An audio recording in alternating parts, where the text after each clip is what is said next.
ಚಿಂತಾಮಣಿ ತಾಲೂಕಿನ ಕೈವಾರ ಹೋಬಳಿಯ ಕೊಂಗನಹಳ್ಳಿ ಗುನ್ನಹಳ್ಳಿ ಮಧ್ಯದಲ್ಲಿರುವ ಬೆಟ್ಟದಲ್ಲಿ ಚಿರತೆ ಕಾಣಿಸಿಕೊಂಡಿದ್ದು ಗ್ರಾಮಸ್ಥರಲ್ಲಿ ಆತಂಕ ಮೂಡಿಸಿದೆ.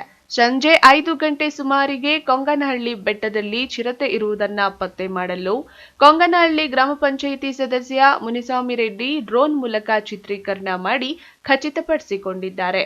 ಚಿಂತಾಮಣಿ ಅರಣ್ಯ ಇಲಾಖೆಗೆ ಮಾಹಿತಿ ನೀಡಿದ್ದು, ಕೊಂಗನಹಳ್ಳಿ ಮತ್ತು ಗುನ್ನಹಳ್ಳಿ ರೈತರು ಹೊಲಕ್ಕೆ ಹೋಗಲು ಆತಂಕ ಪಟ್ಟು ಭಯದಲ್ಲಿ ಜೀವನ ನಡೆಸುವಂತಾಗಿದೆ.